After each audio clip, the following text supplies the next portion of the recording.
بعض روایات میں آتا ہے کہ رسالت مآب صلی اللہ علیہ وسلم پر جس وقت وحی و الہام کا سلسلہ شروع ہوا اس سے پہلے، یعنی نبوت کے دور سے پہلے بھی کسی مجلس میں اگر کھانا پیش کیا گیا ہے اور آپ کے علم میں یہ آ گیا کہ اس پر اللہ کا نام نہیں لیا گیا تو آپ نے اس کو نہیں کھایا. اس پر بھی ذرا مجھے بتائیے گا مختصراً کہ یہ نبوت سے پہلے بھی آپ صلی اللہ علیہ وسلم اس پر کیسے کار فرما تھے، لیکن روایت میں یہ آتا ہے کہ آپ نے وہ کھانا ایک دوسرے شخص کی طرف پیش کر دیا اور کہا کہ تم یہ کھا لو، اور انہوں نے بھی نہیں کھایا. تو انہوں نے پیش کیوں کیا؟ جب اللہ کا نام نہیں لیا گیا تھا، بتوں کا نام لیا گیا تھا، آپ نے تو نہیں کھایا، تو پھر ان کو کیوں پیش کیا؟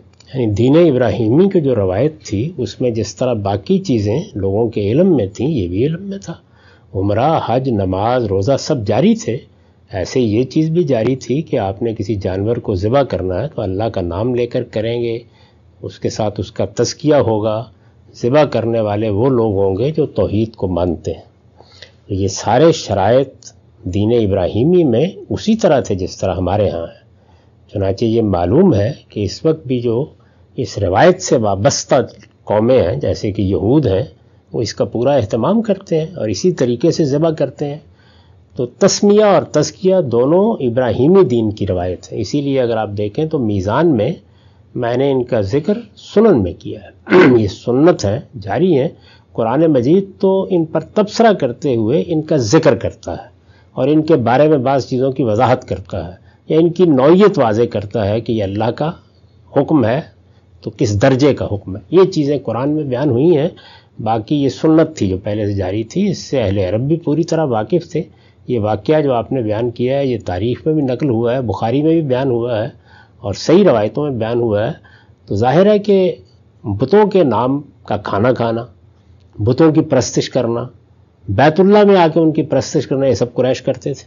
تو رسالت مآب صلی اللہ علیہ وسلم نبوت سے پہلے ان چیزوں پر نکیر نہیں فرماتے تھے. اچھا.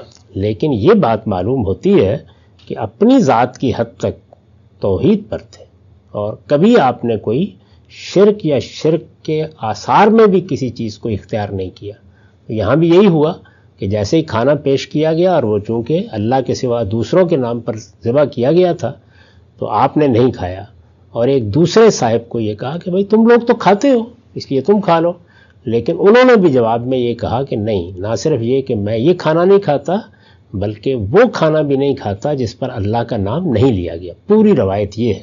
تو دونوں باتیں اس میں بیان ہو گئی ہیں کہ نہ اللہ کے سوا کسی اور کے نام پر ذبح کیا ہوا کھانا ہم کھا سکتے ہیں اور نہ وہ کھانا کھائیں گے جس پر اللہ کے سوا کسی اور کا نام تو نہیں لیا گیا لیکن اللہ کا نام بھی نہیں لیا گیا. دونوں باتیں اس روایت میں ابراہیمی دین کی روایت کی حیثیت سے بیان ہوئی ہیں.